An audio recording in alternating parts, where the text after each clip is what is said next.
Now, one of the things we might ask ourselves, see, this is what I was trying to get at, 2 discussions ago, trying to lay out the preconditions for what constitutes a higher order game. Because one of the things we could ask is, why prioritize the constraint over the eating? Like, there's a reason for that, because you value the constraint more now. But why? Why is the health? You alluded to that. You said, well, part of it's future. There's more future, for example. This is just part of the passage into maturity, right? We realize that it's a long game, and so we get to know that. As kids, we eat the cake every time. Maybe we get sick from it.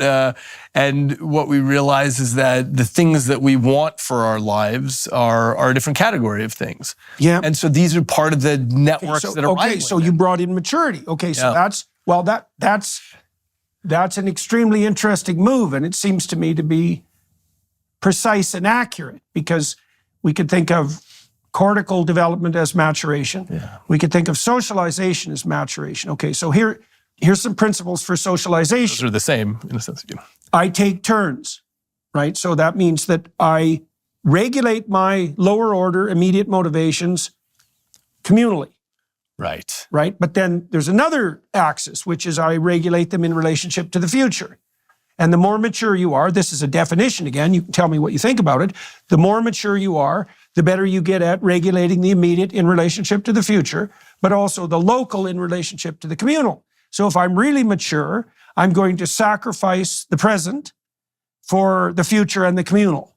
And that's better. That's a definition of better, right? So we're starting to lay out a taxonomy of value, right, in terms of conduct and in terms of perception. I totally agree. And by the way, you introduced this idea of, thinking about the future and thinking about community, but I think we'd agree those are not orthogonal axes. Not at all. Exactly. They point in the same direction or similar directions. I don't think there's any difference between your future self and a stranger. I think they're the same thing. So here's an example of that. This is so cool. I figured this out 30 years ago.